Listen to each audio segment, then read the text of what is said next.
बिस्मिल्लाहिर्रहमानिर्रहीम। अस्सलाम वालेकुम डियर व्यूअर्स, आप सबको मैं अपने चैनल में खुशामदीद कहता हूँ। जैसे कि आपको मालूम है कि हमने क्लास 9 बायोलॉजी स्टार्ट की है और इसी सिलसिले में आज जो है हम एक लेक्चर आपके साथ शेयर करेंगे। आज का जो हमारा टॉपिक है वो है सेल्स एंड देयर स्पेसिफिसिटी। ये बहुत आसान टॉपिक है, मैं आपको इंशाल्लाह इजी मैनर से समझाऊंगा। तो देखिए, सेल जो है ये बेसिक स्ट्रक्चरल और फंक्शनल यूनिट है, इसमें तो कोई शक नहीं है। अब सेल के बेस पर ऑर्गेनिज्म दो टाइप्स के होंगे, वन इज यूनिसेलुलर और दूसरा मल्टीसेलुलर। जो यूनिसेलुलर ऑर्गेनिज्म होता है वहां पर जो सिंगल सेल होता है वो ऑल एक्टिविटी जो है परफॉर्म करता है। जितनी भी एक्टिविटीज है, रिप्रोडक्शन है, सर्कुलेशन है, डिस्ट्रीब्यूशन ऑफ फूड है, जितनी भी प्रोसेस है ये सिंगल सेल या ये यूनिसेलुलर ऑर्गेनिज्म जो है ये परफॉर्म करेंगे। अगर हम मल्टीसेलुलर ऑर्गेनिज्म की बात कर ले तो वहां पर जो सेल्स की नंबर है वो एक से ज्यादा होता है। तो वहां पर क्या होता है, each cell perform their specific function. हर सेल जो है अपना फंक्शन जो है परफॉर्म करता है। This is called cell and their specificity. This is called what, cell and their specificity. अगर किसी मल्टीसेलुलर ऑर्गेनिज्म में डिस्ट्रीब्यूशन ऑफ वर्क हो जाए, यानी जो काम है वो तकसीम हो जाए, हर सेल अपना अपना काम जो है वो परफॉर्म करता है। फॉर एग्जांपल जाइलम सेल जो है, तो जाइलम इसके लिए रिस्पांसिबल है, कि रूट से या जमीन से दो चीजों की ट्रांसपोर्ट करेंगे। One is the water and the next one is mineral. कहां तक, लीव्स को।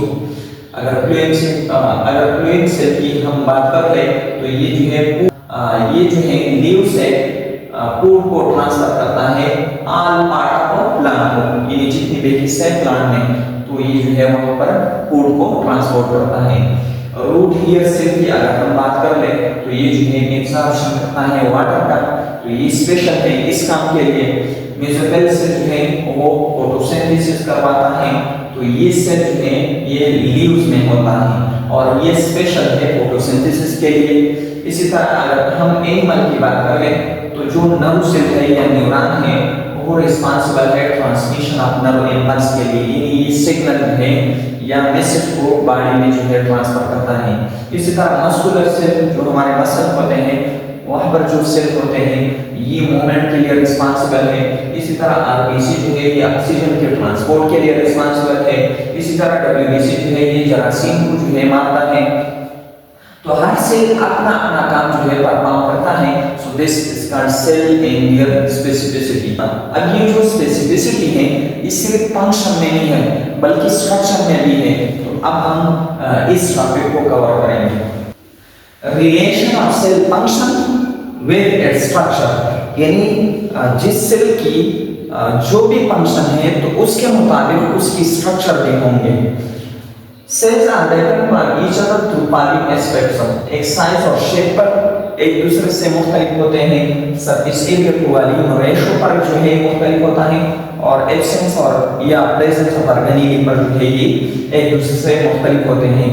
तो चलिए अपने पहले सेगमेंट पे जानें, size and shape.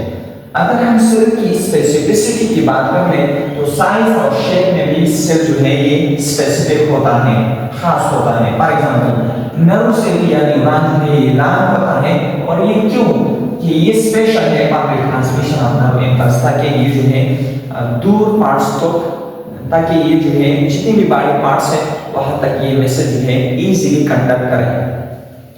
Xylem cell और ट्यूब लाइक, ये जो जाइलम सेल है ये ट्यूब लाइक है। क्यों? क्योंकि ये कंडक्शन ऑफ वाटर है, ये पानी की तरसील के लिए है। एंड हैव थिक वॉल, और इनकी वॉल भी थिक है। ये क्यों? क्योंकि ये स्पेशल है फॉर सपोर्ट। तो स्पेसिफिसिटी जो है आपको फंक्शन के अलावा स्ट्रक्चर में या शेप में और इसी तरह साइज में भी मिलेगा। इसी तरह अगर हम रेड ब्लड सेल या आरबीसी की बात कर लें तो ये बाइकॉन्केव होता है। बाइकॉन्केव का मतलब ये है, बाइकॉन्केव का मतलब ये है कि आरबीसी के अंदर ये जो एरिया है यहाँ पर भी डिप्रेशन है और यहाँ से भी डिप्रेशन है। This is called biconcave. अब इसका फायदा क्या हुआ? इसका फायदा ये है कि कि यहाँ पर जो है अल्लाह का हीमोग्लोबिन जो है वो एकमोडेट हो जाएगा और इसके रिजल्ट पर अल्लाह का ऑक्सीजन जो है हीमोग्लोबिन के साथ अटैच हो जाता है और फिर सेल तक जो है ये कन्वर्ट हो जाता है। Surface area to volume relation में भी स्पेसिफिसिटी है, यानी कुछ सेल ऐसे हैं जो कि अल्लाह का सरफेस एरिया को कवर करता है। तो इसका फायदा क्या हुआ, तो चलते हैं यहाँ पे। Surface area to volume relation में भी स्पेसिफिसिटी है। क्यों, किस तरह? रूट हेयर सेल है लार्ज सरफेस एरिया, ये जो रूट हेयर सेल है ये जो है अल्लाह का सरफेस एरिया को कवर करता है। फॉरवर्ड क्योंकि ये स्पेशल है और the maximum absorption of water inside, ताकि यहाँ पर अल्लाह का वाटर जो है और सांस जो है ये एब्जॉर्ब हो जाए। तो यहाँ पर भी स्पेसिफिसिटी है। प्रेजेंस और एब्सेंस ऑफ ऑर्गेनेली, यहाँ पर भी स्पेसिफिसिटी है। किस तरह? सेल इन्वॉल्विंग सिक्रीशन है मोर कॉम्प्लेक्स एंडोप्लाज्मिक रेटिकुलम इन गार्ज बॉडी, जहाँ पर सिक्रीशन होता है यानी कुछ चीजें जो है वो खारिज होता है तो वहाँ पर गार्ज बॉडी और एंडोप्लाज्मिक रेटिकुलम की जो साइज है वो बड़ा होता है। इसके अलावा जो सेल फोटोसिंथेसिस को परफॉर्म करता है यानी फोटोसिंथेसिस का अमल करवाता है तो वहाँ पर क्लोरोप्लास्ट है। तो ये स्पेशल है इस काम के लिए, तो इसलिए यहाँ पर क्लोरोप्लास्ट है। So this was all about the cells and their specificity. इंशाल्लाह नेक्स्ट क्लास में हम सेल को नेक्स्ट क्लास में इंशाल्लाह हम cell as a open system ये जो टॉपिक है इसको कवर करेंगे। So see you in the next lecture. अगर आप चैनल पे नए हैं तो चैनल को जरूर सपोर्ट कीजिए। Thanks for watching. अस्सलाम।